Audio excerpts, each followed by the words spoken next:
vamos a concentrarnos en lo que el Señor nos quiere decir en esta mañana, porque la palabra que el Señor trae para esta iglesia es para alimentarnos.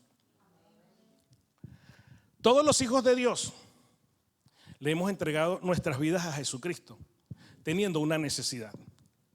Quizás algunos lo hemos hecho porque necesitábamos que nuestro matrimonio fuese restaurado. Otros tal vez lo han hecho porque necesitaban ser sanados de alguna enfermedad. Muchos toman la decisión porque necesitan solventar una mala situación económica. Hay muchos motivos, hay muchas necesidades. En cualquier caso, la realidad, iglesia, es que todos hemos venido a los pies de Cristo porque necesitamos que ocurra un milagro que cambie nuestras vidas. Un milagro que produzca un cambio en nuestras vidas. Y aunque no lo sepamos en el inicio, ese milagro es el milagro de la vista. De eso quiero hablar en esta mañana. La vida de todo cristiano comienza con la ejecución de 3 eventos casi simultáneos, yo diría que muy simultáneos. El primero de ellos, nos son abiertos nuestros ojos. El segundo, conocemos a Jesucristo. Y el tercero, nos hacemos sus discípulos.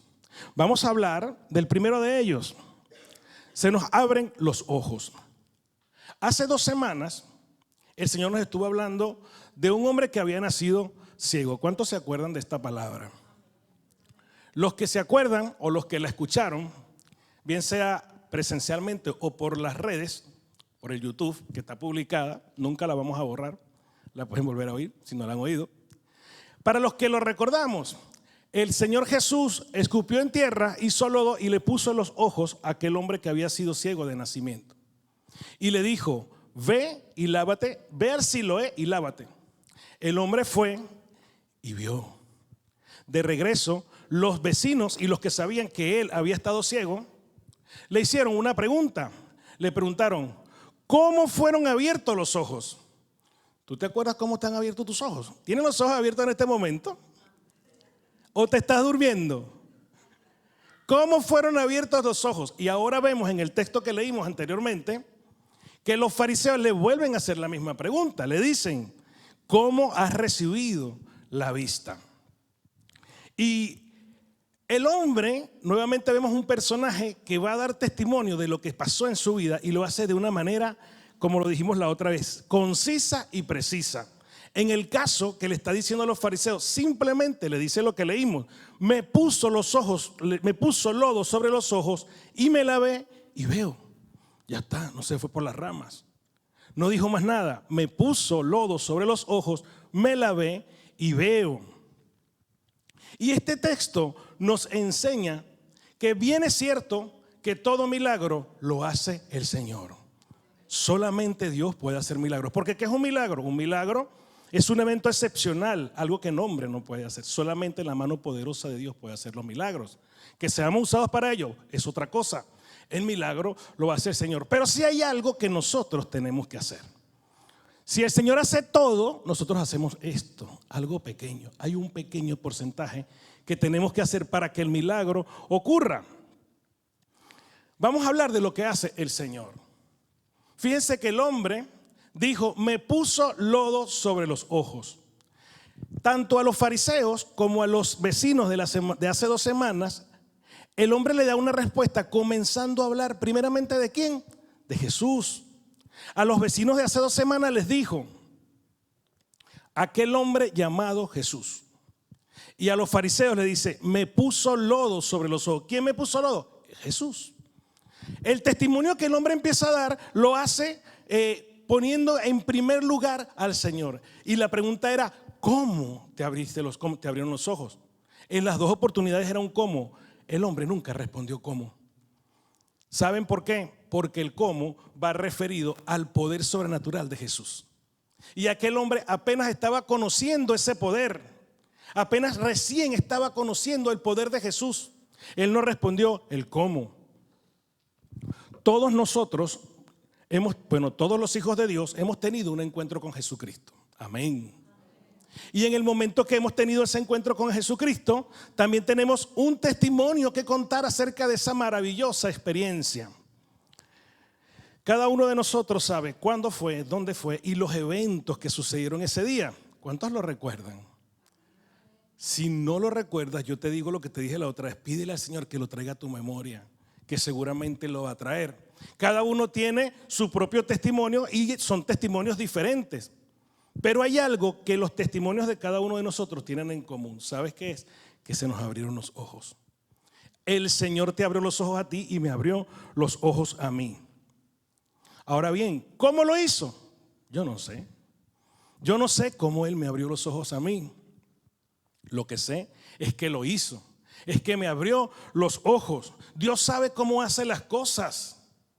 A nosotros nos corresponde simplemente creer que Él puede hacerlas, que Él puede hacer los milagros. Hasta este momento espero que estemos entendiendo que estamos hablando de que me abrió los ojos espirituales. A cada uno de nosotros también nos abrió los ojos espirituales. Nosotros simplemente tenemos que creer en que Él lo hizo. Fíjense que el ciego, el que ya no era ciego, ojo, ahora ya ve. Él era ciego, ahora ya ve. ¿Qué dijo? Y me la ve. ¿Qué quiere decir esto? Lo que dije al principio. Aquel hombre, el Señor hizo algo, pero aquel hombre también hizo algo. ¿Qué hizo? Y me la ve. El Señor le dijo, ve al Siloé. El Siloé es un estanque y lávate. Y el hombre hizo exactamente lo que Jesús le dijo. Él podía haber dicho, bueno, si se trata de lavarme los ojos, pues me voy, yo me lo invento, me voy a Betania o a Betesda, ¿se acuerdan? ¿Cuántos se acuerdan del paralítico de Betesda? Me voy a Betesda y me los lavo allí porque ese está más bonito, total es agua. O simplemente el primer pozo que consigo me lo pongo en los ojos y me los lavo.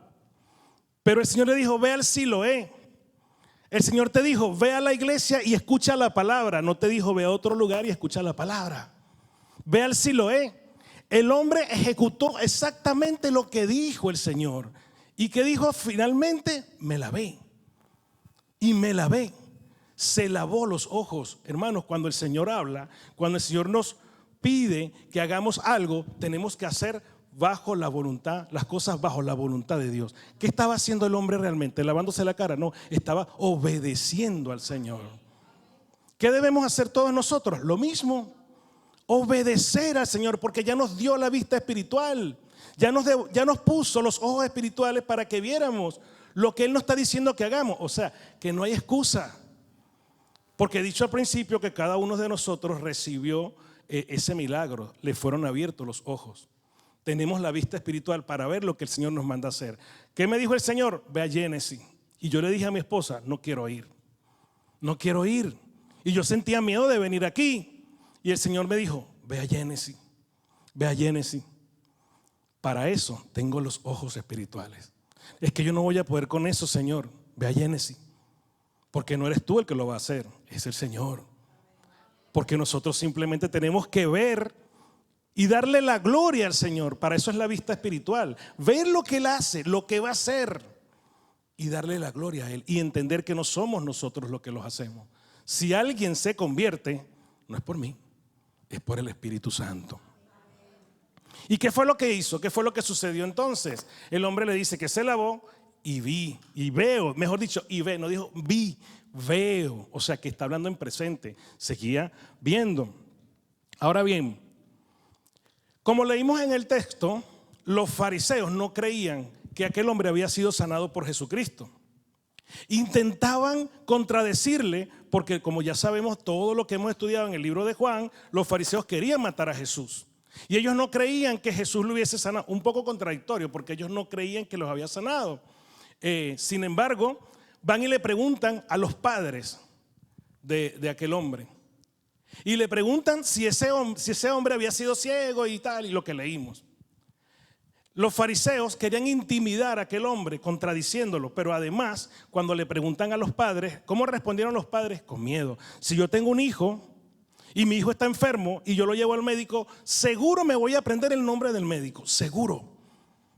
Si se sana, voy a aprenderme el nombre del médico. Si no se sana también, porque lo voy a estar molesto con el médico, ¿verdad? Pero mínimo, ¿cuántos son padres aquí?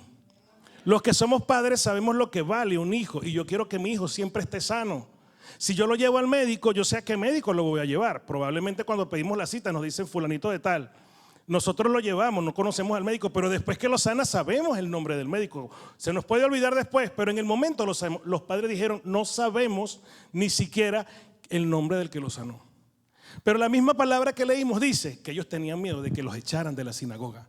Actuaron con miedo. El hombre, a pesar de los fariseos y a pesar de sus padres, seguía diciendo, Jesús me sanó. Jesús me sanó. Con toda seguridad Jesús me sanó. Porque de hecho en el texto dice, una cosa sé, que habiendo yo sido ciego, estoy seguro de que yo era ciego, ahora veo.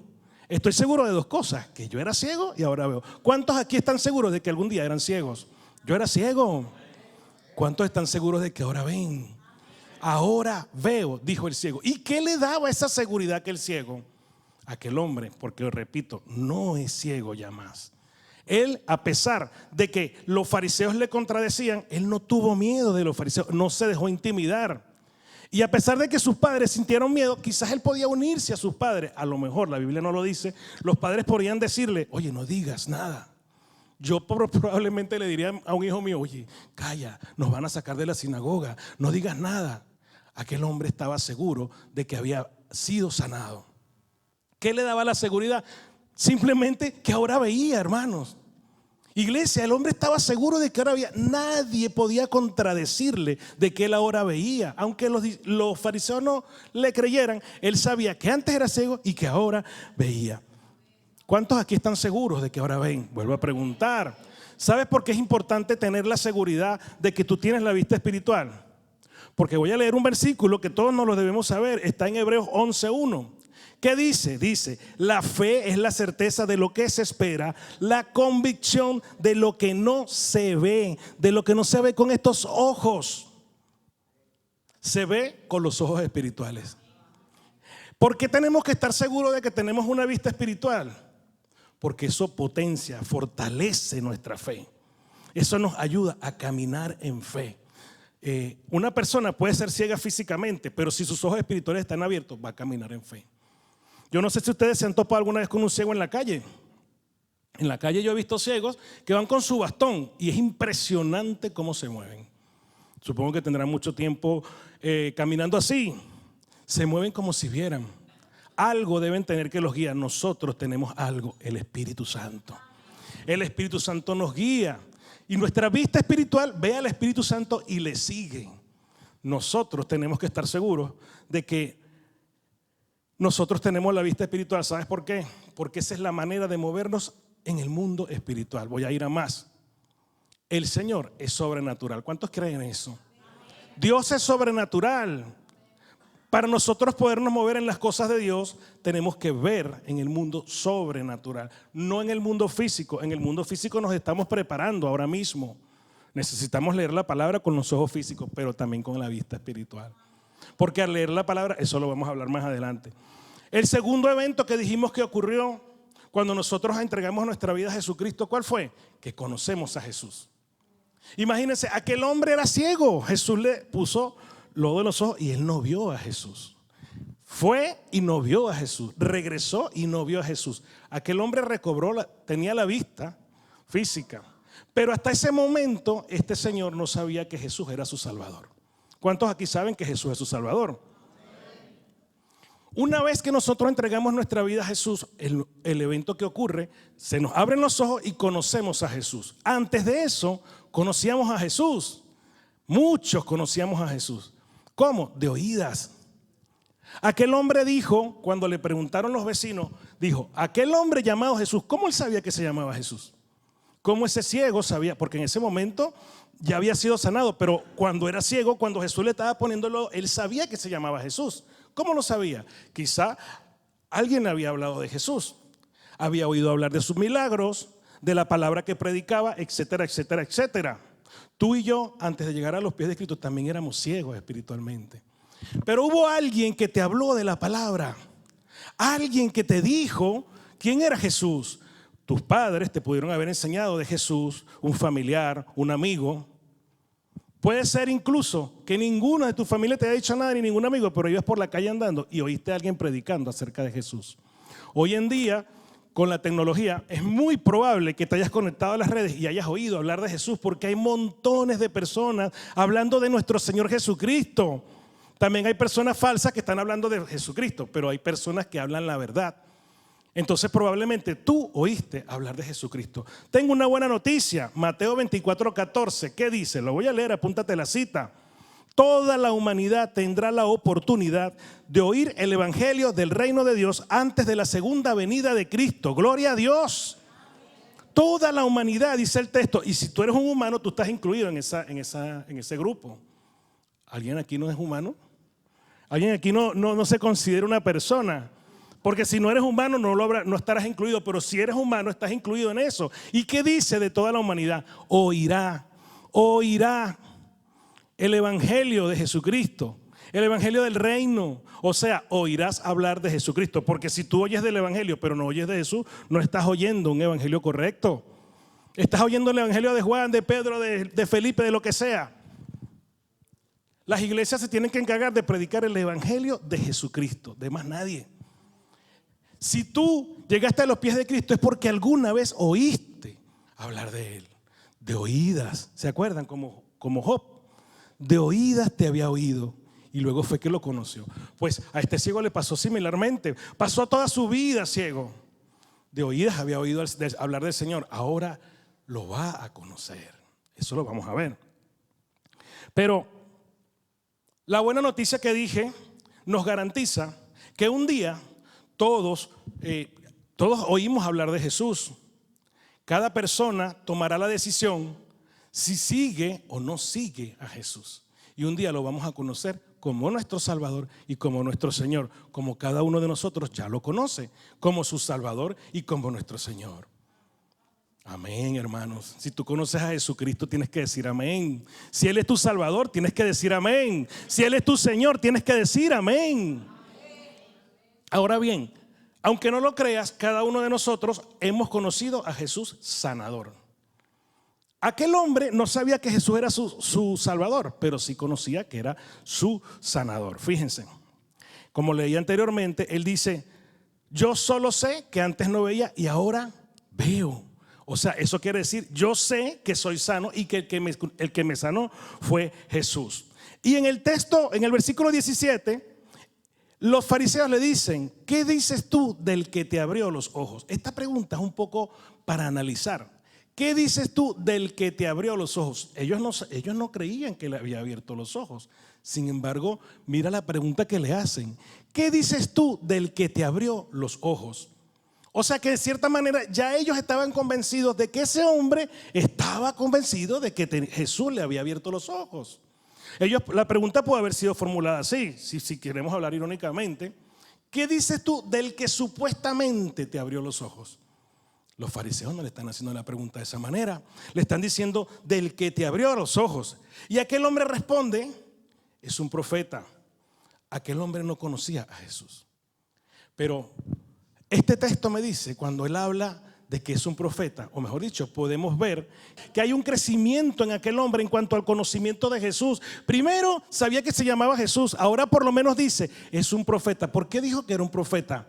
Probablemente ese hombre a lo mejor había leído alguna vez la Biblia, ya sabe lo que es un profeta. Y por las características de Jesús, concluye, este debe ser un profeta. ¿Qué dices tú del que te sanó, del que te abrió los ojos? Que es un profeta. Iglesia, ¿qué dices tú del que te abrió los ojos? ¿Qué es Jesús para ti? ¿Es un profeta? Jesús fue un profeta. Pero hay más cosas. Este hombre no sabía que Jesús era su Salvador. ¿Qué estamos viendo aquí? ¿Cómo se inició la vida cristiana de aquel hombre? Primero no veía, luego vio. Solo conocía el nombre de Jesús. Ahora conoce que es un profeta. Nadie se lo dijo, él lo concluyó que es un profeta. Y nosotros, ¿qué pensábamos? ¿Qué pensamos de Jesús? Cuando nuestros ojos fueron abiertos, la luz vino a nuestras vidas, hermano. Cuando Jesús nos abrió los ojos, la luz vino a nuestras vidas. ¿Para qué? Para permitirnos ver el camino que vamos a recorrer desde que recibimos el regalo de salvación. Como hablamos esta mañana, si lo voy caminando, mis ojos tienen que estar puestos ¿en quién? En Jesucristo.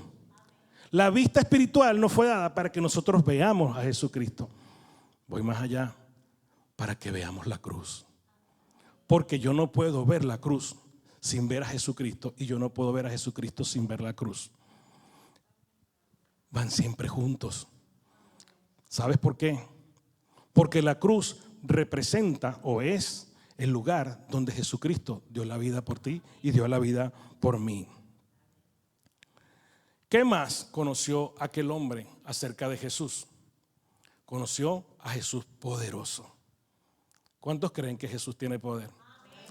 En el texto, voy a leerlo completamente otra vez. Y sabemos que Dios no oye a los pecadores, pero si alguno es temeroso de Dios y hace su voluntad, a ese oye.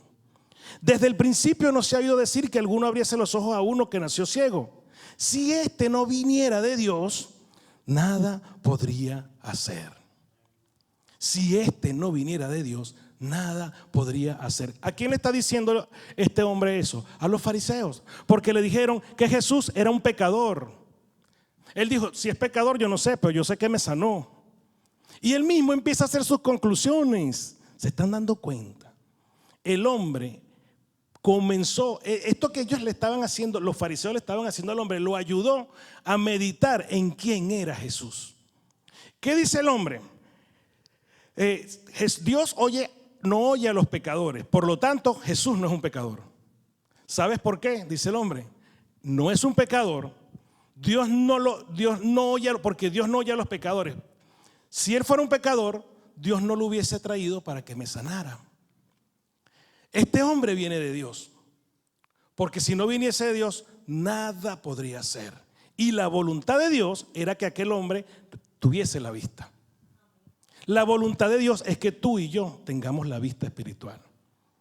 Jesús lo sanó, pero bajo el poder de Dios. Aquel hombre conoció a un Jesús poderoso. ¿Tú has conocido a un Jesús poderoso? ¿Tú crees en el poder de Dios? ¿Tú crees en el poder de Jesucristo? ¿Tú crees en el poder del Espíritu Santo? Padre, Hijo y Espíritu Santo. ¿Creemos en el poder de la Trinidad? Si creemos es porque estamos usando la vista espiritual. Para ir acabando ya, vamos a ver la última parte.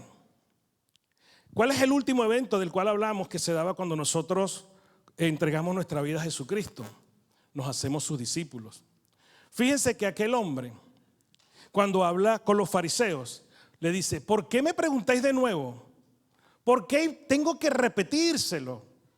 Así le dijo el hombre, tengo que repetírselo, ya se los dije. ¿O es que acaso queréis haceros también le dice el texto, también vosotros su discípulo? ¿Qué les dice esto? Cuando él dice también es porque ya él era su discípulo. Y está aprovechando de darles la invitación. ¿Queréis hacerse también su discípulo? Y los fariseos le respondieron, tú eres su discípulo. Ven que sí era su discípulo. Nosotros somos discípulos de Moisés, según los fariseos. Bien equivocados que estaban. La invitación se la estaba dando el hombre después de que él mismo sabía que él era discípulo. Yo no le puedo decir a alguien que se haga discípulo de Jesús si yo no soy discípulo de Jesús. Bueno, lo podemos hacer, hermano. Probablemente lo podemos hacer. Ahora, ¿qué sentido tiene decirle a alguien, hazte discípulo de Jesucristo, si yo no soy discípulo de Jesucristo? Yo tengo que ser discípulo de Jesucristo. Y es que no es que tengo. Hemos repetido muchas veces, en esta iglesia no se obliga a nadie a nada. ¿Sabes por qué? Porque Dios no nos obliga a hacer nada. Dios no te obligó a recibir el regalo de salvación y tampoco te obliga a ser su discípulo. Pero mira lo que le pasa a aquel hombre, qué agradecido que es. Todavía, vuelvo a repetir, no sabía que Jesús era su Salvador. Eso lo vamos a ver la semana que viene. Y sin embargo, él se quiso hacer discípulo de Jesús. Me sanó, ¿por qué? Me dijo, me untó lodo, me lavé, veo, se llama Jesús, es un profeta. Yo quiero ser su discípulo. Yo quiero ser su discípulo. Yo quiero ser discípulo de ese hombre. Yo quiero ser discípulo de ese hombre. ¿Quieres tú también ser su discípulo? Le dijo el hombre a aquellos fariseos. Ahora yo le pregunto a vosotros, ¿queréis hacerse discípulo de Jesús? No, hermano, ya ustedes son discípulos de Jesús. ¿Queremos continuar siendo discípulos de Jesús? Ahí sí digamos amén. Todos los que estamos aquí somos discípulos de Jesús. Yo me imaginaba a aquel hombre con una alegría en su corazón. Yo quiero ser discípulo. Todavía hasta aquí él no ha hablado con Jesús. Más que cuando lo sanó y le dijo que fuera a lavarse. Pero de regreso habló con los vecinos, con los que sabían que él había sido ciego. Habló con los fariseos, pero todavía no había visto con los ojos físicos a Jesús y ya quería ser su discípulo. ¿Qué les parece? Ya quería seguir a Jesús. Cuando nosotros se nos abrieron los ojos espirituales, lo que vino automáticamente es el deseo de ser discípulo de Jesús, es el deseo de servir a Jesús. Gloria a Dios por ello. Y aquí la pregunta es, si el Señor le sanó los ojos a aquel hombre y aquel hombre quiso ser su discípulo y ahora el hombre está invitando a los fariseos a que lo hagan, ¿por qué ellos no lo aceptaron? ¿Por qué los fariseos no quisieron ser discípulos de Jesús? Hay dos tipos de personas: los que cuando conocen a Jesús quieren seguirle y los que no. Porque ya lo dije antes, todo el mundo va a oír hablar de Jesús. Todos. No habrá una criatura en este mundo que no oiga hablar de Jesús. ¿Por qué los fariseos no recibieron la aceptación de la invitación que le estaba dando? No recibieron la invitación que les estaba haciendo aquel hombre que había sido ciego y que ahora ve. ¿Por qué no la recibieron? Hay un texto en el Lucas 14, podéis acompañarme. Lucas 14, versículo 26. Dice lo siguiente: si alguno viene a mí y no aborrece a su padre y madre y mujer e hijos y hermanos y hermanas y aún también su propia vida, no puede ser mi discípulo. Y el siguiente versículo dice: y el que no lleva su cruz y viene en pos de mí, no puede ser mi discípulo. Dos cosas está diciendo este texto. Para ser discípulo de Jesús, aborrecer todo lo demás y darle el primer lugar al Señor. Voy a explicar qué significa esto. El Señor no nos está diciendo que odiemos a nuestros padres, a nuestras esposas, a nuestros hijos, a nuestros hermanos. No está diciendo eso. Lo quiero aclarar. Aborrecer en este contexto no está diciendo que tenemos que odiar a las demás personas. Lo que el Señor nos está diciendo es que para ser discípulo de Jesús, la prioridad tiene que ser Él. La prioridad tiene que ser Cristo. Solamente así yo puedo ser discípulo de Él, porque de lo contrario no lo voy a seguir. De lo contrario le voy a dar prioridad a otras personas y a otras cosas, como solemos hacerlo muchas veces. Y lo que me gusta de este texto es que además dice: y aborrece su propia vida. O sea que me tengo que aborrecer a mí mismo. Sí. ¿Qué significa aborrecerme a mí mismo? Saber, como nos decía la palabra el viernes, que nosotros estamos debajo de Jesús, que nosotros somos nada delante del Señor. La grandeza del Señor es infinita y la nuestra es así. Yo aborrezco mi propia vida y entonces sigo a Jesús, porque eso, al aborrecer mi propia vida, no me voy a dar la prioridad, se la voy a dar a Él. Y el segundo dice: y el que no lleva su propia cruz. Como lo decíamos la otra vez en el discipulado, es cargar una cruz, es ir caminando con una cruz arriba. Alguna vez vi un video que con respecto a esta palabra, el que no lleva su propia cruz, suelta la cruz y sale la esposa del hombre volando. Tu esposa no es tu cruz. También hay otro que dice más o menos: el que quiera estar libre tire sus cargas aquí en el púlpito, y salen todas las mujeres tiradas para acá. O todos los hombres. Ni tu esposo ni tu esposa son una cruz para ti. No es una carga. Tu esposa es la persona que Dios puso para acompañarte hasta que termines la carrera. Si el Señor te lo puso, si fue voluntad de Dios, entonces tú acabarás la carrera con esa persona. Entonces no puede ser una cruz. Cargar nuestra propia cruz, hermanos, Es simplemente morir a la carne. Es simplemente, ¿por qué significa cargar una cruz? Jesús cargó la cruz, era pesada para Él.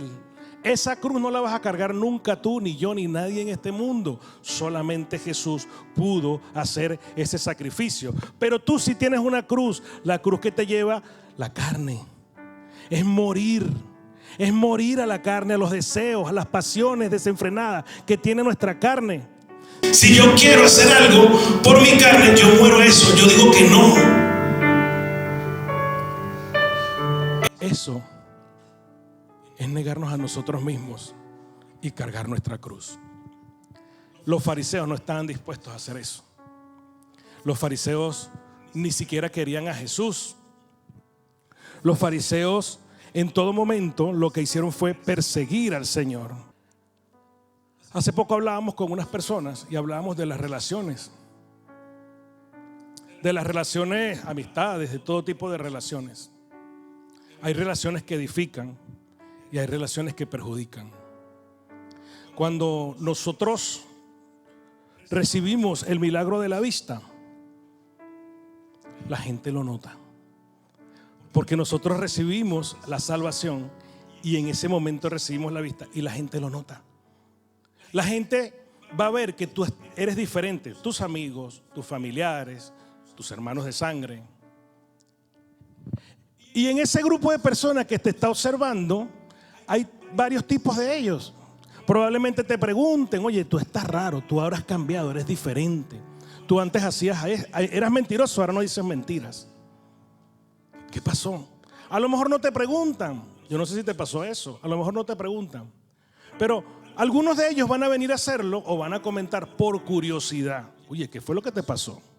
El ser humano está comprobado que es muy, muy, muy curioso. Habrán otros que te lo van a preguntar por criticarte o por burlarse de ti. Pero ahora oye bien lo que te digo. Hay un grupo de personas muy importante que cuando vea tu cambio va a decir: yo quiero eso, yo quiero eso, yo quiero ese cambio que tú tienes. Hemos dicho al principio que todos llegamos porque necesitábamos un milagro que cambiara nuestras vidas de manera positiva. Y las personas van a ver ese cambio positivo en tu vida y van a decir: yo quiero eso, yo quiero lo que tú tienes, yo quiero vivir ese cambio. Y entonces ahí es donde entran las relaciones, hermanos. Porque nosotros, como hijos de Dios, tenemos que decirle a esa persona: Jesucristo cambió mi vida para siempre. Hay relaciones que no edifican, porque cuando tú cuentas que Jesucristo te cambió la vida, querrán lavarte el coco para decirte lo contrario. Más aún, no lavarte el coco, pero desviarte del camino del Señor. Van a querer alarte para que tú vayas a su camino, a ese camino de perdición donde están. Y lo digo para todas las demás personas que no conocen a Jesús, porque están perdidos. Las personas sin Cristo están perdidos. Entonces, ¿por qué hablo de las relaciones? Porque sería bueno que meditáramos qué relaciones estamos teniendo hoy día. ¿Con quién te estás relacionando? ¿Cuáles son tus amigos? Un verdadero amigo no te va a apartar del camino de Jesucristo. Un verdadero cónyuge no te va a apartar del camino de Jesucristo. Esto es delicado lo que estoy diciendo, pero es la verdad. Un verdadero cónyuge no te va a apartar del camino de Jesucristo. Un verdadero amigo no te va a apartar del camino de Jesucristo. Porque tú no vas a permitirlo, porque el Señor no lo va a permitir. Pero para no caer en esas luchas hay que mirar bien cuáles son las relaciones que estoy viviendo. Ojo, los familiares son nuestros familiares. La sangre va a ser la sangre. Pero si yo tengo primos, primas, tíos, tías, son mi sangre. Pero si yo ando con ellos íntimamente, voy a ir a la perdición. Yo tengo que medir qué es lo que estoy haciendo, qué relaciones estoy viviendo y qué estoy haciendo yo en esa relación. El Señor nos dio la vista espiritual para que viéramos quién sí es edificante y quién no te puede edificar. Y ya para acabar, Hemos hablado de la vista espiritual. ¿Para qué necesitamos los ojos físicos? Para movernos, para caminar, para saber a dónde vamos, para ver dónde queremos llegar. Esta mañana no podrías haber llegado a la iglesia si no tienes los ojos abiertos. ¿O es que venimos con los ojos cerrados? No, ¿verdad? No caminamos con los ojos cerrados, no podemos. A menos que alguien nos traiga y nos vaya dirigiendo, nos vaya guiando. Necesitamos la vista espiritual para caminar el camino del Señor. Y para caminar el camino del Señor es imprescindible, condición estrictamente necesaria, leer la palabra de Dios. Esta Biblia, inicialmente cuando leo con los ojos físicos. Pero yo no sé si te ha pasado que alguna vez lo lees y no entiendes nada. Te está fallando la vista espiritual. Si al leer la Biblia no entiendes lo que estás leyendo, es porque no estás yendo con el Espíritu Santo y tu vista espiritual te está fallando. El Señor nos regaló la vista espiritual para leer su palabra, porque a través de ella es que Él se ha revelado a la humanidad. Que el Señor les bendiga, iglesia. Que el Señor nos dé la sabiduría para saber usar la vista espiritual.